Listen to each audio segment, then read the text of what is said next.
Doctor, look. Stand aside, nurse. I'm Dr. Homebrew. Stand clear.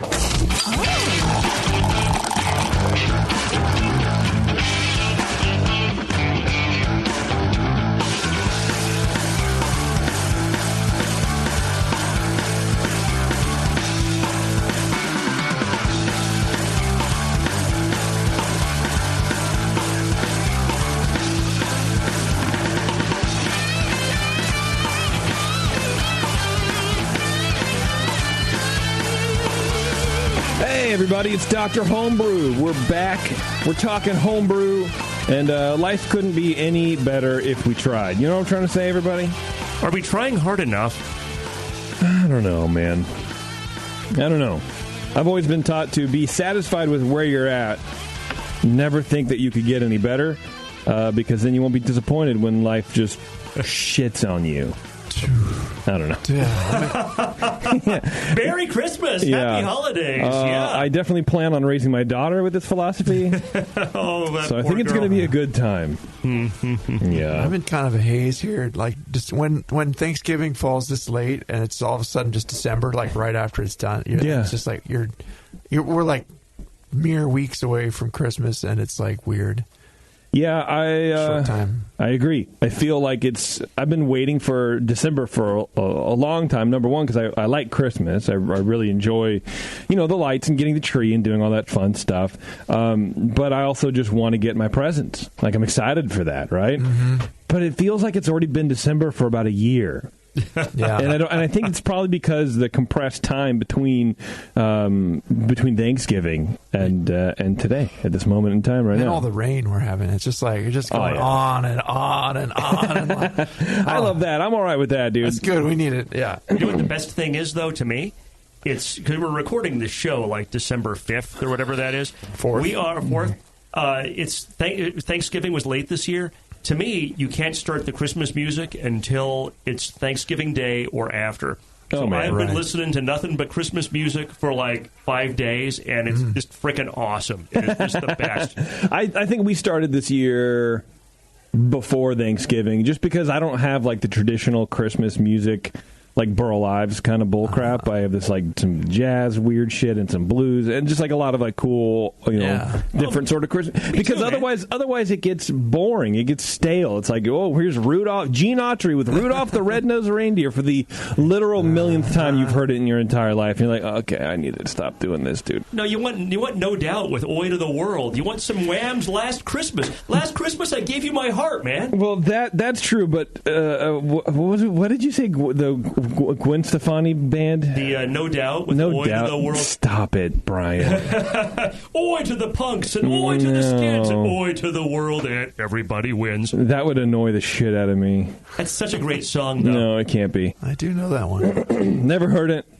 I was never a No Doubt boy. So much better than the Vandals did it initially, and it's such a terrible version when the Vandals did it. Well, of course. No Doubt. It's kind of poppy punk, and it's great. Yeah, I don't know, man. I don't know about that. They Might Be Giants have a Christmas album. Oh, hell yeah, they do. It's actually, it's They Might Be Giants, so it's not like amazing, but it's pretty funny every once in a while. Okay, on the show today, we have two beers. Brian Cooper, what the hell are they?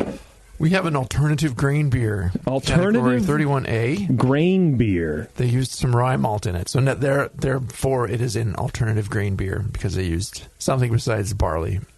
And it's an American brown ale base. The other one is just a regular plain old American IPA, your favorite. All right. Well, hey, look, I feel like our luck was bound to run out at some point because the past few shows, we've been getting a lot of cool Kolsch's and Katarina Sours and all this kind of fun, funky stuff. So I'm okay with going back to an IPA, mainly because I drink an ounce of it, and then I'm cool with it. Mm-hmm. You know what? It might be great. It might not be. Stay tuned and find out. So you're not wasted like usual by the end of the show. I get so drunk all the time, everybody. Let me tell you about it. No, but we have a good show for you. I'm excited to talk to Steven and Rich. We're going to get them on the phone here in just a second, but I do need to get us to a break real fast. I know we just started the show, but that's unfortunately how things work here. So give me 1 second, everybody. We'll be right back at the end of this break. Hang on.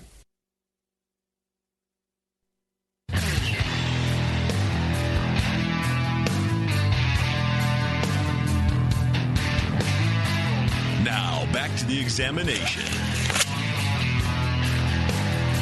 All right, everybody. Thanks for hanging on. I told you it wouldn't be that long. No. It's easy. Easy peasy stuff. You know what I'm trying to say, guys? Before we get to our guests, I do want to thank our show sponsor, 5 Star Chemicals. You can go to 5 Star Chemicals and learn everything you need to know to make great beer at home, which is, look, spoiler alert, it's cleaning and sanitizing. But what you might not know, Star San is great too, but 5 Star, they are the number one people in the game for cleaning and sanitizing. Star San, the best sanitizer on the market. PBW, the best cleaner on the market. And I use it for like my coffee roasting equipment and washing dishes every once in a while and all sorts of fun stuff. So check them out if you haven't heard about it. If your local homebrew shop does not carry their products, demand it. And if they refuse, then never go there again. Because if you're not carrying 5 Star Chemicals, then you don't know what you're doing.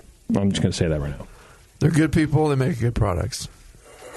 Organize a picket. Go outside, demand it. Go on homebrew strike until they get 5 Star Chemicals. Is that a new podcast we're starting? Homebrew strike. Yes, coming soon in 2020 to the Brewing Network. It's where we fight. Bare knuckle, mano a mano, with 3 rounds in a homebrew cage. Steven, are you there? Yes, I am. Hey, how's it going, man? Thanks for joining us so late where you are. I appreciate it. Yeah, no worries. So we have an alternative grain beer. Was that? No. No? Yes.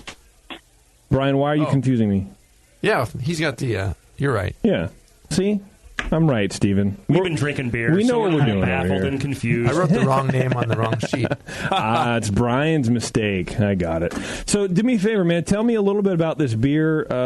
What is an alternative grain beer? What did you do here? So it's a American brown ale made with some rye malt, some chocolate rye, and some crystal rye. Wow. I didn't know that there were that many versions of rye malt. Well, you can malt it, so you can do similar things to it that you do with barley malt. You can make a crystal version of it. Yeah, that's pretty cool. Is that something you bought commercially, or did you do this on your own? No, it's something I bought commercially. I heard about it, and I wanted to try it out, so... Okay. I figured, why not? Yeah, what the hell not? And were you satisfied with it? I haven't had it yet, so I don't know. I'm pretty happy with it. Okay. Yeah. Excellent. Is that something you're going to be doing in the future? Yeah, I think I might tweak it a little bit with some of your advice, and I was also curious about the category I should put it in. I'm not sure if it should just go in the American Brown Ale category, or... if it should stay in the alternative grain category. That is always a good question, man. we will answer that for you. Yeah, we'll give it a shot. We're going to crack open this fresh bottle here in just a second. This is just a dump, right? That's the same beer, but beers has been sitting there for a while. Yeah, for sure. So, because I was a little confused because when we said alternative grain, I didn't know what that meant, but it just means rye malt. There's no two-row in it or Pilsner or anything, right? No. Well, it can have. Yeah. Well, the base is Maris Otter. Oh, okay. He just has to have it in there. Yeah, not. Okay. All right. I mean, you can make beers that are entirely, so it's a brown ale with rye. Yeah. This alternative grain thing threw me, Brian. I know. I know. What the hell's wrong with you? All right, let's drink this. Brian Cooper, why don't you start us off here with Stephen's brown ale with rye malts, please? Okay. In the nose. So we opened it. Had a slightly low fill on that last bottle I just opened. We poured the first bottle all the way out, and we noticed a little sediment coming out the neck and sticking to the sides there. It might be a bottle conditioned beer, or it might be a something that has some sediment of some sort in there that's sticking around in the bottle. But in the nose, I'm getting a chocolatey and a light biscuity malt aroma. Dominates the nose. A medium resiny, citrusy hop below that, and some medium low fruity esters. I do get some kind of grainy malt notes indicating maybe the rye in there, but it's not a super spicy nose. And different people might pick up rye different ways. It's going to express itself a little differently and play off the other ingredients that are there. So The beer seems clean. I'm not getting any DMS or diacetyl or any acetaldehyde in the nose. Also, it's a bit there's a bit of nuttiness in there too in the malt, so it's a pretty complex nose, and that's nice. I like that a lot. Appearance-wise, it's moderately murky, honestly. Kind of an orangey medium brown colored beer with a very long-lasting, creamy and cream-colored head. Some light lacing, no legs. It doesn't seem like it's a super strong beer, but the head sticks around nicely. I really like that. Just had to knock it down a point for the murkiness. This could be clarified a little bit better, and then it might also change some things in the flavor, especially. But into the flavor, get a pleasant maltiness. Notes very similar to the aroma. Mostly chocolate, some biscuit. Actually, a little bit of light, kind of caramelly sweet sweetness in there too. There's a substantial resiny hop alongside that. The bitterness is medium. It's just restrained enough that it's not biting into the malt there too badly. It's a pretty good spot. Dry, grainy rye notes are apparent here, kind of medium low, but you can get that kind of chalky, grainy rye thing. I don't always get it as a spiciness, but I've made some rye beers before, and they do have this kind of character to them. We'll talk how much percentage you put in there later, but if you get up to 15-20%, sometimes you can get a substantial kind of spiciness in there, but it's not really spicy. It's just adding some richness, and I like that. Clean ale fermentation, finishes medium dry. The balance is just slightly to the malt here, but substantially hoppy, and that's fine. It's a clean beer. Enjoy the flavor quite a bit. Mouthfeel-wise, it's medium full-bodied with fairly smooth mouthfeel. Although there does seem to be a little bit of astringency there. Nothing super biting to me, but it's just a little edge there. No obvious warmth. It is somewhat creamy and mouth-filling, and the medium carbonation in there. But yeah, there's a slight little bite in there that was like, oh, okay. There's a little something going on in the mouthfeel. But overall, I'd say it's a very, very well-brewed American brown ale with good use of the rye malt. It's adding some complexity here, some graininess. Some might get it as a lightly spicy note, but just kind of that mouth-filling and dry, grainy note to me. So it does give a aid in the fullness of the mouthfeel. And it's to a point where it's not overpowering the base style here either. So I get it. And, to the question of, wow, should I declare it as an alternative grain beer? I think I would just judge this just fine as an American brown ale. I wouldn't get like, oh, boy, this guy screwed up. He really should have entered it in alternative grain beer, as opposed to the other way around. Someone, right. Well, is it there? Is it not there? It's not. There's so much else going on in the beer, and it accents the style nicely. So, hops are a bit on the high end for the style, kind of like a Janus Brown, but it's tasty for what it is, pun intended. Try to improve the clarity here. Perhaps back off on the hops just a touch. But I'd say the rye is pretty good where it's at. I don't know if I'd go much north of that. And some of the other little bitingness issues or something, I don't know if the astringency could come from over-sparging a little bit. But there's also some, if there's any odd flavors in there, I don't know. Brian will have some other things to say about it maybe, but it could be coming from the yeast in there, and I think it would taste a little different and maybe cleaner without that in there. So that would improve the beer as well. I give it a 36. I thought it was actually a very good beer. Generally within the style parameters, and able to be judged as an alternative grain beer, and give it a fair shake for that. So I hope that helps, and we'll love to talk about your recipe too. So. Awesome. All right, Brian Shar, go ahead, please. All right, before I get into my score sheet, quick question, Stephen. Are you in a homebrew club? I am. The East Bay Homebrew Club here in Rhode Island. Which bay are you east of? Narragansett Bay. It's the only bay we have. Oh, so you're out that's in Rhode Island? It is, yes. Yep. Oh, wonderful. But maybe I met you at Homebrew Club. In Providence there? Yeah. I walked down to that bay. Yeah, we were at Homebrew Club. Yeah, that's a nice bay. I walked down there, I saw there's like windmills across the bay. You can like just and some really cool old kind of Cape Cod looking houses down, and I had a good enjoyable walk the first morning I was there. Yeah, it's a really pretty place. Yeah, thanks for hosting us this year, that area, and you guys had some really fun clubs at club night. Yeah, it was a good time. It was my first homebrew con, so awesome. All right, so just spoiler alert, I thought this beer was very good also. Aroma, Brian talked about how this was a beer with a nutty aroma. I thought it came across to me like a low to medium peanut butter, which I thought was really fascinating. I liked it. Peanut butter, okay. Yeah, and this is not to say I don't like it. I liked it, but I thought it was really interesting that it had like a real, to me, peanut butter nuttiness without having peanuts in it. We get into your recipe, but I'll ask you, did you put peanuts in this at all? No, I did not. No peanuts. I didn't think so. But that was just really kind of a cool thing. Any other kind of nuts? No nuts at all in this beer.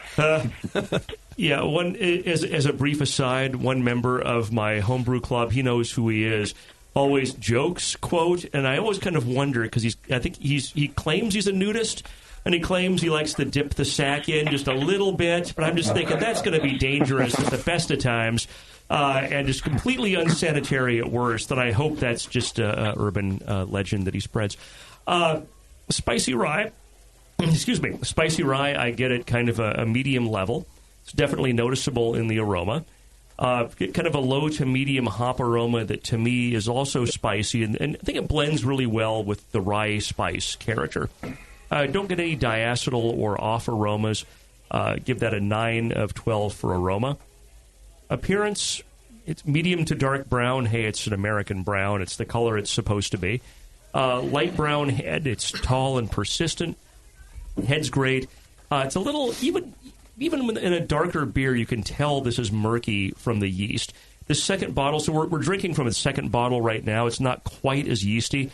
The first bottle, toward the end, I mean, there was obvious yeast along the entire side of the bottle from pouring that out. And it was I poured this one for you, so I was much more careful than you were. Well, exactly. You're just a more thorough and careful person, Brian. That's why your malpractice insurance premiums are so much less than mine. Those Dr. Homebrew Mutual, those bastards are just killing me this year. But to me, I got like a yeasty murkiness to this beer. And we'll chat later about packaging. I wonder if this maybe was either something that came from the bottom of a keg or maybe was bottle conditioned in some way. But it's a little overly yeasty, so I gave this 2 out of 3 for appearance. Flavor. The flavor starts off with dark malt, definitely chocolate-focused, kind of some characteristic rye spice. And the rye spice comes across maybe a little too intense for me. Get a low yeast flavor, low hop bitterness. I didn't perceive the hop bitterness as high as Brian did in this beer. I would call it more medium to low. Sort of a low to medium spicy hop flavor. It's well attenuated. To me, I thought the balance was toward the malt. Finish was long and malty. The yeast flavor kind of carries over into the mouthfeel. It's not really in terms of the flavor here, but I gave the flavor 10 out of 20. Mouthfeel 4 out of 5. Like Brian, I got a slight astringency out of this. And it was hard for me to tell if that was really astringency or just the spiciness from the rye or perhaps both. But it did come across to me as overly astringent. And that also, to me, might be the yeast. Right, there's enough yeast in this beer that you can get what's called like yeast bite, where the yeast gives you a perceived astringency. I kind of attribute the astringency in this beer more to the yeast than anything else. That's just me. Slight warming, which is fine. Medium body, low carbonation. Could have been a little higher. Didn't think this beer was either creamy or like perky / any overly carbonated. But it was mouthfeel was. I was probably a little generous. I probably should have maybe given this more like a 3 out of 5, but 4 out of 5 was fine. Overall impression was a 7. I really like this idea. Mm-hmm. I like the idea of taking the rye malt, which has more of a spicy character to it, and coupling it with hops that are more on the spicy side. I think it's a good thought process, and I really like the concept. I think there might be either a little too much rye as a percentage, and I'll be curious to hear what the percentages are, or maybe just a little bit too yeasty as far as making this seem maybe a little too spicy or a little harsh. Next time, would try to either back off on the rye a little or do fermentation and packaging in a way that keeps so much yeast from being in the bottle. But overall, I gave this 32 out of 50. Very good. I enjoyed it, and it's a good beer. So thanks for sharing that with us. Yeah, I tend to agree. So let's talk real fast about the yeasty thing, especially because both guys hit on that. Is this bottle condition, Stephen? Those bottles are bottle condition, yes. Okay. Yep. I bottled the 6-packs off before I put it in a keg, and I used the carbonation tabs to do that with. How long was your fermentation? 3 weeks, roughly. Okay, so plenty of time for yeast to settle out. When you bottled these 6 to send, did you use like a siphon? No, I used a bottle filler off of. I have fermentation with the spigot on the bottom. Fermenter. Okay, so essentially, you probably pulled a lot of yeast off the bottom when you used that spigot. Then, probably, yeah. Okay, so that would explain a lot. And packaging is always so difficult. It's always the bane of my home brewing. I hate it. It's not always a lot. In fact, we were discussing before the show, I was going to bring a beer, but I had keg issues. Right. So let's not get into me being a whiny little bitch before the show about my keg problems. I'll read you the text. We'll do a dramatic reading. I was a salty little bitch before the show about my kegging issues. Brian almost had himself some new 2.5-gallon kegs next time we recorded. But the thing when you're packaging into bottles from the fermenter, that spigot is great, but it's right there at the bottom. Depending, I'm not familiar. I don't know your exact setup, but a lot of times that's right there at the top of that layer of yeast, or even kind of in the middle of a layer of yeast. So if you fill from that spigot, you're really getting a lot more yeast into the bottle than ideally you would want. And as much as the siphon is a pain in the ass, and I hate it. I have the nice metal one. I have the old plastic one. They're both. The metal one is easier to sanitize. They can both be a hassle. And if you're trying to do individual bottles, you got to put a cookie sheet out. You're going to have beer going places, but it sucks. But it's worth using the siphon to kind of hold it up, kind of midway up into that fermenter, so you're spaced apart from that yeast cake. So you're not pulling a bunch of yeast into your bottles. Right. So that to me explains why we had a lot of yeast character in this beer. Frankly, I think you probably would have scored, in my opinion, Brian, I'm curious what you have to say. I think you'd have scored 5-6 points higher in this beer if that had been how you'd packaged this. Yeah, balance-wise, it was really nice and otherwise very clean. So, yeah, that was one of the only gripes. What was your recipe with all those interesting malts?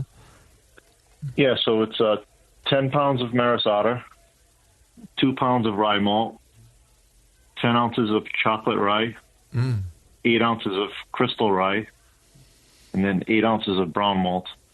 This is the malt bill. Nice. Yeah, I made a Janet's Brown with chocolate rye malt instead of the chocolate malt, and it tasted very similar to this. I really liked it. And what hops did you use? I like the resiny hop you got in there. Yeah, so a third of an ounce of Hercules at 60 minutes. Hercules? Fascinating. Hercules, yes. And then 1 ounce of Centennial at 15 minutes and 1 ounce of Centennial at 5 minutes was the hop bill. Good. Yeah, kind of classic American hop. Yeah, it definitely... That's one of my favorite hops. So there's definitely a spiciness, and I've heard people sort of go back and forth between rye actually having a spicy character or not. I don't know if I've ever had a beer with this much rye in it to definitively say, there's something there for sure. I think like what Shar was saying, it could be a lot of the yeast bite is coming through because it is a sort of chalky, yeasty kind of a thing. Yeah, I think this is more than 20% rye malts in there if you add it up, right? Yeah. Yeah, it was more like 30 or 40%. I think the balance is great. I think the recipe it's a good recipe for just throwing it together, just to try it out. I mean, I think you have the ratios pretty good, to be honest. Rye is a huskless malt with a lot of beta-glucan content in it. Did you have any trouble sparging? Did you use rice hulls or something to counteract that? No, so I actually did this one brew in a bag. Oh, cool. So I didn't have any issues. No issues. Excellent. Nice. Yank it out. Done. I'm going to say, I'm going to express what might be kind of an unpopular opinion. I can taste the brown malt.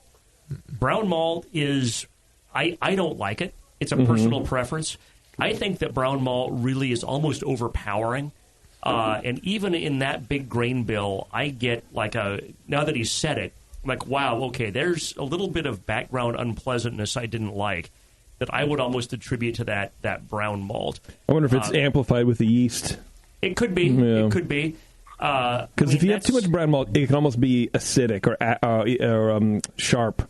Yeah, you get like a tire rubber soy sauce, almost like a autolyzed yeast from brown malt, and that's just me. That's my palate. Take that for what it's worth, which is just one guy's opinion. So then I'm saying if there's yeast in suspension and you have that flavor, it's going to be compounded, right? Yeah, I think so, and I think you should be really careful with brown malt.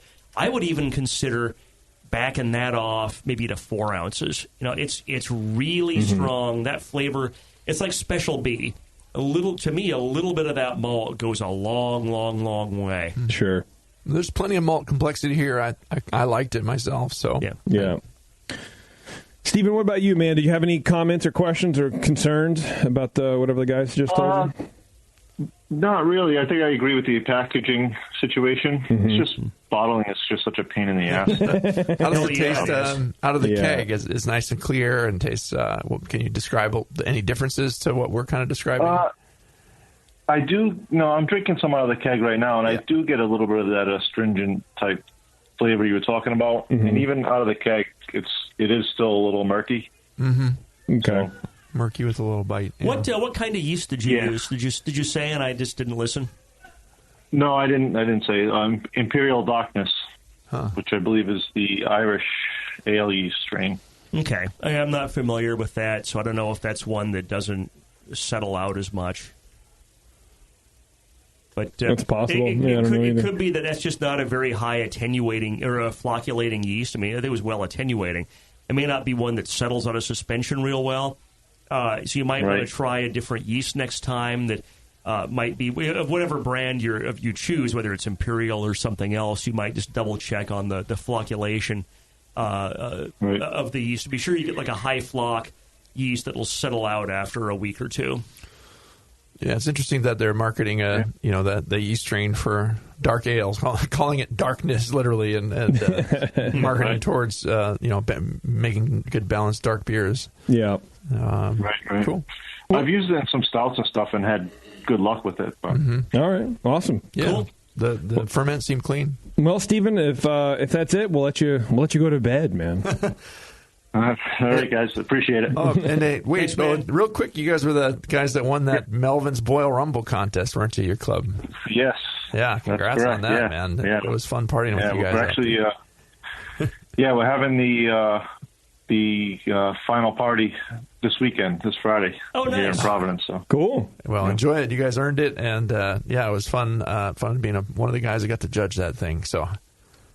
Yeah, awesome. Congrats. Yeah, well done, thank man. you very much. All right. Thanks, Stephen. Bye. All right, guys. All right, bye. Cool. Yeah, it was funky beer, man. Interesting. I liked it. Yeah. I liked it as well, man. It was if we could just clean up that yeast character, I would really appreciate it. You know what I mean? Mm-hmm. All right. Wow, excuse me. All right, we're going to take a quick break. We're going to come right back. And we're going to get someone else on the phone with another beer, and we're going to basically just do the same thing we did, but to somebody else. So hang on. This is Dr. Homebrew. We'll be right back. Bastard.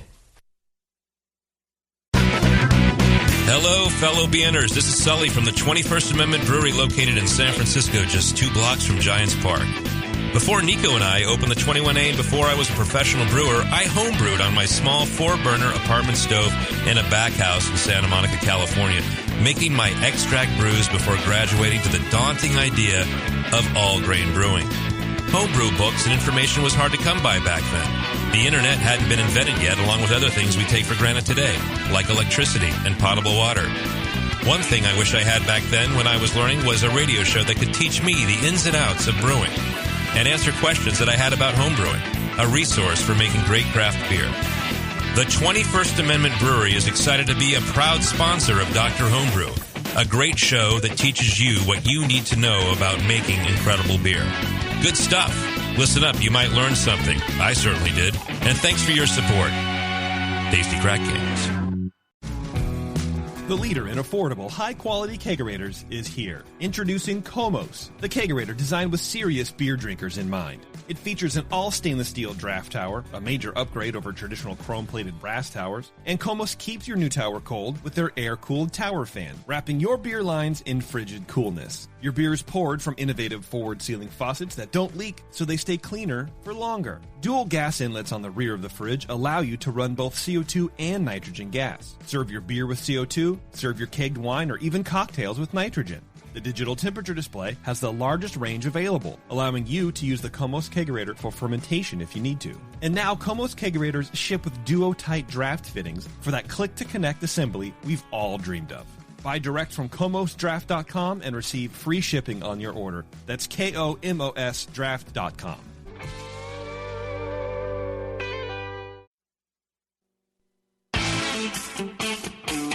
I'm sorry to tell you this, but we're going to have to pour you out. Back to Dr. Homebrew.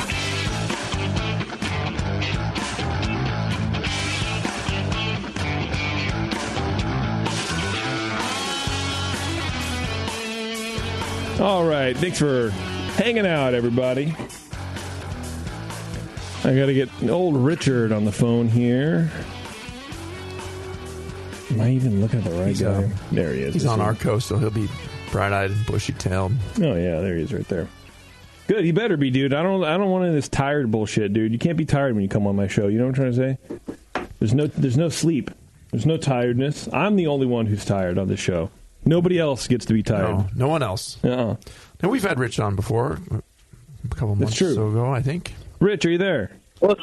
Hello, this is Rich. Hey, what's going on, Rich? Hey, not too much. Hanging out, waiting for you guys. Yeah. Well, hey, man, that happens. You know what I mean? He decided to come. Seeing what the verdict is. Come on in December when we know your beer won't be delivered in 100-degree weather. Is that the MO here?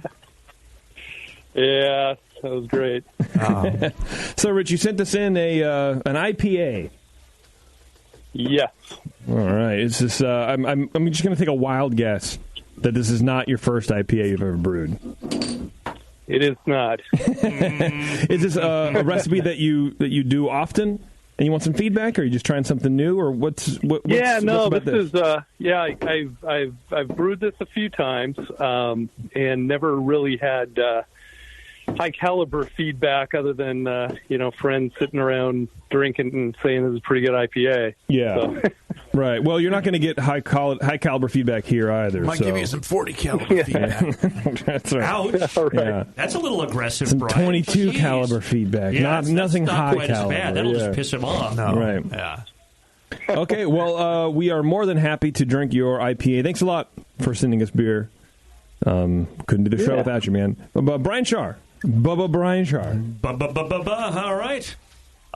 So first off, let me ask you the question I always ask. Are you in a homebrew club? I am not. I'm a lone wolf. You are a lone wolf, probably on a watch list somewhere. All right, that's good to know. So probably we are now, too. Aroma, citrus hop aroma is very strong and very pleasant. Got low malt aroma, kind of, to me, kind of a base malt, two-row type of character. Citrus is on the orange side of the citrus spectrum. Some grassiness, but in a pleasant way that's kind of indicative of dry hopping. No diacetyl or off aromas. Give it 10 for aroma. Appearance, 3 out of 3. Very clear. Not crystal clear, but very clear. There's a slight haze. which especially in a beer that's this bitter and probably was dry hopped, I'm looking forward to finding out if I'm correct. That kind of slight haze is pretty standard and just hard to get away from. Color's golden. The head is heroically large and ivory colored. It's persistent, well done.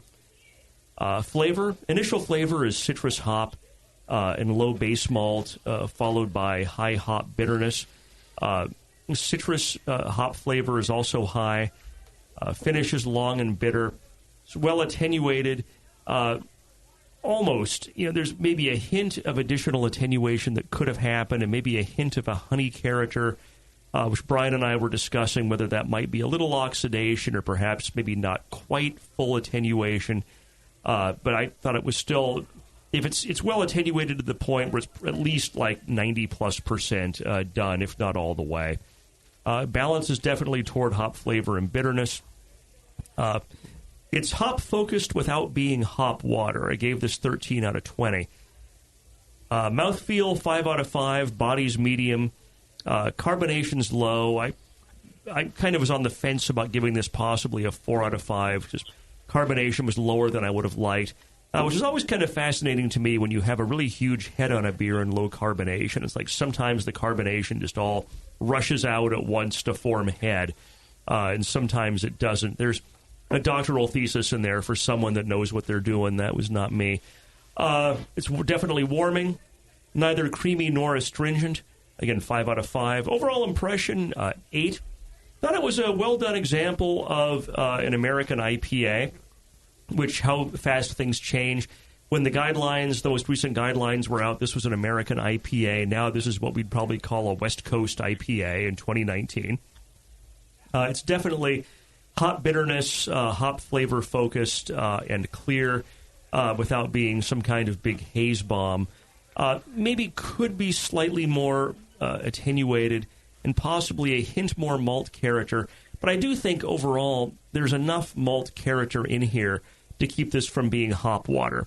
Right? The classic knock on the homebrewed IPAs 15 years ago was that there was so much hop bitterness, so much hop flavor, no malt character. It was just kind of unpleasantly harsh, like you're just drinking hop water with no malt. And there's definitely malt in here. Yeah. If I were adjusting the malt bill, it might be just a little bit, like you're talking 10-15%, not like a huge change here. But I thought really an excellent example of what an American IPA should be. I gave this 39 overall, so well done, and thank you for taking us back to the heyday of West Coast / real American IPA. Yeah, thank you.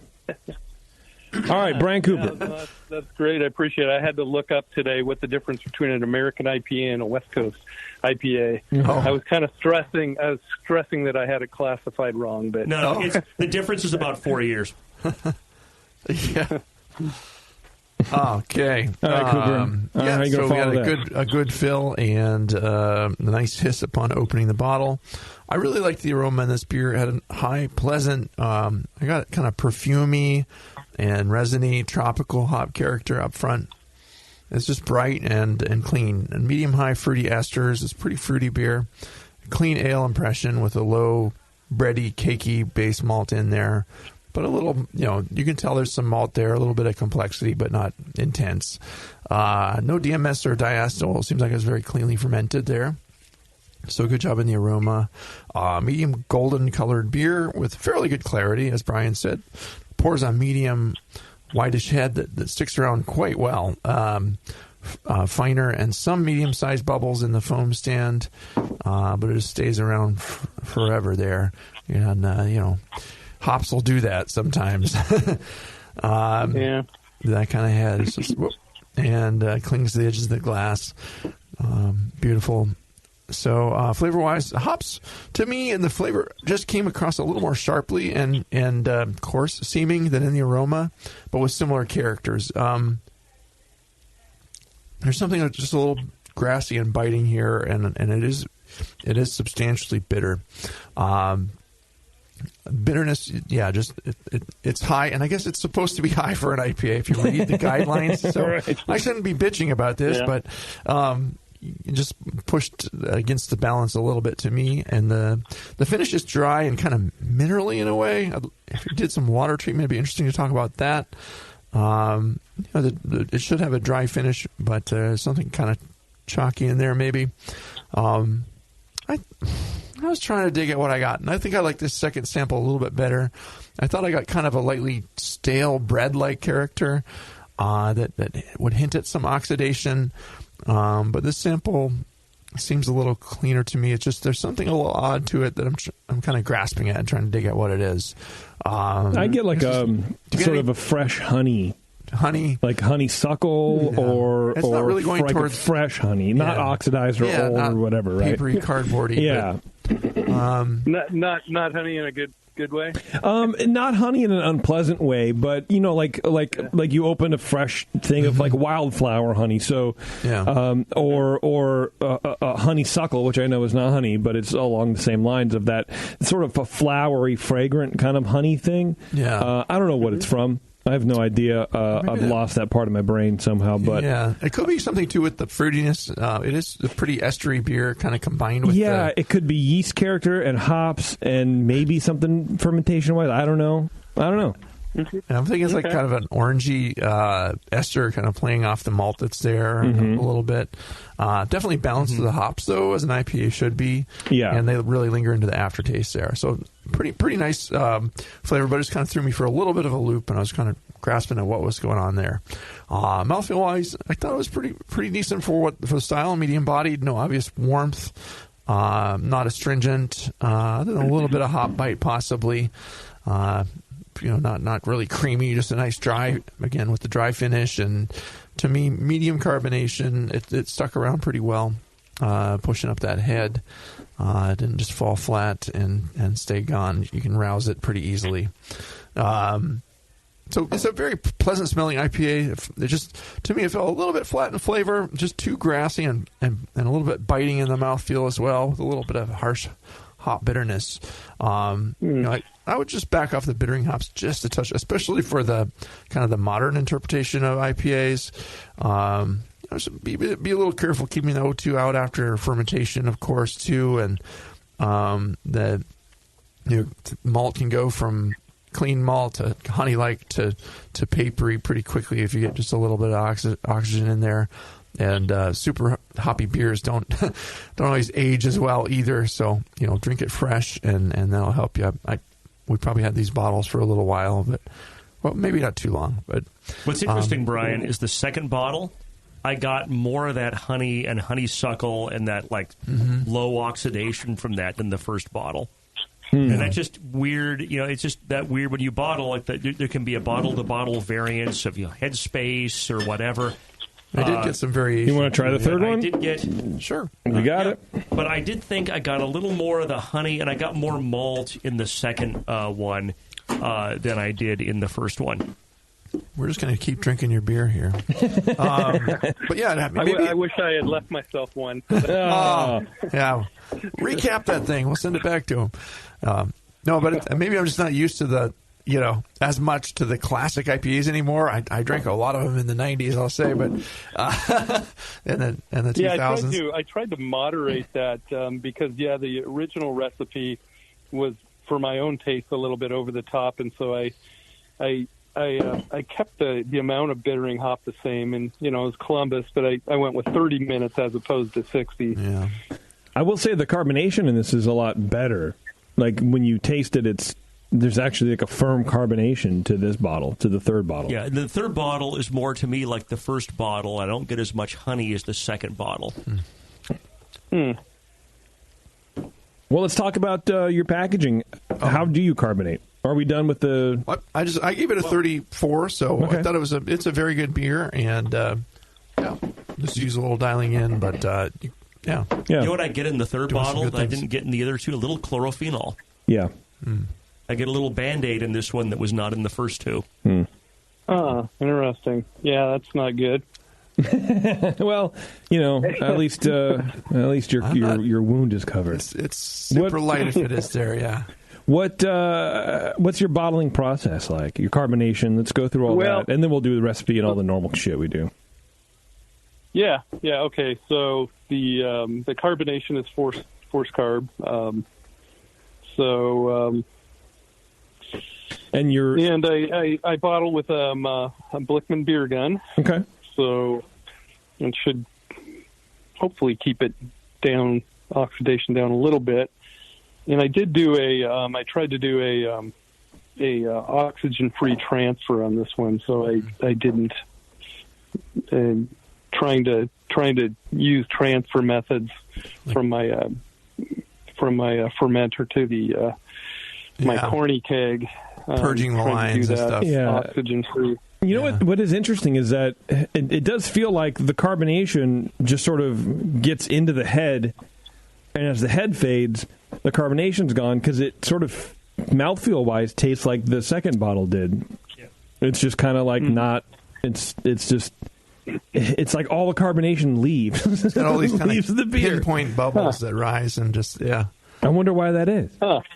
Hey, so I swear there's a doctoral thesis in that for someone. Why do some beers have all the carbonation seem to like rush into the head and then have low carb and others don't? And I there's some kind of fluid dynamics, surface tension thing going on that no hop one really oil understands. Or something, Hop oils, viscosity. There's a lot of variables, and I think nobody really understands why that is. That's weird. Should I shoot this past Palmer? Yeah. I mean, oils would tend to pull, carbonation out of the beer and make it fall flat sooner. But with the proteins and everything in the head, there's obviously something that's holding up this long-lasting head here. So that's definitely weird. Well, let's talk about your recipe real fast. Let's do that. All right. So, I got about a 40% pale 2-row, and I've got 40% Maris Otter. So there's where you're probably getting a little bit of your malt flavor, and I have 10% Vienna. Okay, always a nice choice. Yeah, and 1 pound of just a little bit of dark Munich in there. Threw that in for fun of it. So, and then my bittering hop is. I'm sorry? You said dark Munich? Yeah. Yeah, I put a pound of dark Munich in there. Wow. Nice. Yeah, it does a nice job of giving you a little more color without making it dark. It really improves. It makes this golden rather than just like a straw-colored IPA. Which is sort of that mid-'90s, early 2000s American IPA color, without the crystal malt heavy, weird. Yeah. Exactly. Okay. All right. So then my bittering hop was a Columbus, and I also used that in my dry hop as well. I've got some Cryo Citra. Let's see. What did I have that? I had regular Citra, half ounce of that at 15 minutes, half ounce of Centennial at 15 minutes. And then I had one at Flame Out as well, a little bit of Centennial at Flame Out. And then I went for the dry hops. I did a dry hop at 3 days with some Cryo Citra, some Cryo Simcoe. And, my dry hopping was a lot of Citra and Simcoe. Mm-hmm. Nice. A lot of classic C hops and a lot of classic hops overall there. Yeah, and an S hop in there. And the S hop. Okay, well, it sounds pretty straightforward to me. What you do with your water or anything? There you go. My water, so I use RO water. Okay. And I put a quarter teaspoon of let's see. Yeah, so 3 grams of calcium sulfate to 2 grams of calcium chloride. Okay. So I treat my RO water with that, and then I put a quarter teaspoon of phosphoric acid in there as well. Yeah. And then my yeast is Barbarian Imperial Organic. Okay. Oh, wow. Organic. I did let's see, I can't remember. No, I didn't do a yeast starter. All right. Well, it doesn't seem to have hurt. I mean, I'm always a fan of doing a yeast starter, even with the larger pitches and the newer yeast companies. But that's kind of the thing with Imperial, right? You're supposed to be able to get this canned, like a 12-ounce can of yeast and just dump the whole thing into your wort, right? Yeah, it's like 200 billion cells in one of those little packets they have now. And, but I usually do a yeast starter, too, and I got in a hurry. And so it sounds like maybe that may have had something to do with what you referred to as under attenuation. Maybe. Well, that's the thing is it was such... I thought in general, if it wasn't well attenuated, it was really close. Mm-hmm. And kind of what Brian and I were discussing is it fully attenuated and maybe a little oxidized to give kind of that little honey flavor? Or is it maybe just almost like 97, 95% attenuated? There's a little bit of residual sugar. And I'm starting to fall on the spectrum of this just not, this being fully attenuated but a little oxidized. Yeah, okay. But no, I think that ordinarily I would say do the starter, and I still would. But in this case, it doesn't seem to have hurt you. Yeah, it'll always help though. Now, so the honey flavor, because that seemed prominent in all of your assessments. Yeah. Now I did use a half a pound of melanoidin malt. Would that have added any of that character? I didn't hear that in your recipe. Rich. You just snuck that one in. I didn't hear that in your recipe. No, I omitted that. You omitted it. Weird. I had you were too embarrassed to say. You liar. Rich the liar on the phone with us, everybody. Yeah. I missed that little detail. It's a cheap malt, that's why. Let's give Rich a safe space to come out and talk about his melanoidin malt. Not everyone feels safe discussing this. I swear that's it. Yes. That's I don't know. Is that a thing? I mean, half a pound, you said? I would get more like Bach kind of characteristics from if you used a lot of that, than like honey or anything like. Really, I agree with Brian. I'm not really getting a lot of flavor contribution from that. Maillard products, not honey. Yeah, bread crust, complexity or a little bit, but no, or German. I don't think it helped you or hurt you. I don't think it's really noticeable. You could leave it out. Yeah, okay. Yeah. I mean, leave it out next time. See what happens. Yeah, that's the only way to figure it out. Yeah. Sometimes the simpler recipe is the better one. Yep. Yeah. All right, Rich. Well, we'll let you go, man. But I appreciate you sitting in beer when it's not 96 degrees on my porch. Yeah. No, I am curious if you guys had another taste of the Vienna malt. I know you're not going to review that on the air, but the Vienna lager. I don't think we had any more left. I might somewhere. I don't know. Oh, well, I sent you 3 of those, too. Yeah. Well, nice. I think we hand them out, because whenever we have leftover beer for the show, I just give them to the guys after the show. I don't bring it home. So. I think I have some in my fridge still. All right. I was just fishing. Brian Shar has it. I think I may have one in my fridge. Okay. See, I knew. I don't take anything home. I have too much beer at home, so I like to what happens spread the wealth a little bit. Yeah, you give me these show beers, and then about 2 months later, I'm like, oh, that's a Dr. Homebrew beer in my fridge. That's right. But at least it's being stored cold. Yeah. Try it. Right. Locate that and break it out of jail and taste it somewhere. Yeah. That's a good plan. Interesting. Future show. Yeah. Tell me if it's amazing. Okay. Thanks for sending it. All right, Rich. Thanks, man. I appreciate it. Again. Okay. Thanks, guys. All right, dude. I appreciate We'll it. talk to you. Have a good night. Bye. Cool. Okay. Yeah, not too shabby, huh? Not too shabby. Well done. I thought it was excellent. Two very good beers altogether on this show. Yeah. Absolutely. At least your beer will taste good if you send it to Dr. Homebrew. That's right. Well, as far as you know. We'll see. All right, is that it, Brian? I think so. I think we got everything. I think we're done. All right, let's get out of here, everybody. This has been Dr. Homebrew. Thanks a lot for tuning in. If you're listening live for whatever reason, if there's nothing else going on in your life and you're sitting in your mom's basement when she's in the closet next to you, if you know what I'm trying to say. You're wearing your PJs, playing Dungeons and Dragons. Jason, by yourself. why don't you get a job? You're Why wearing are your you in mom's the basement? PJs. We're going to take a 5-minute break. Well, no, actually, we have to judge more beer, so probably be another 20 minutes or so. And then we'll be right back. So hang on, everybody. This has been Dr. Homebrew, and, thanks.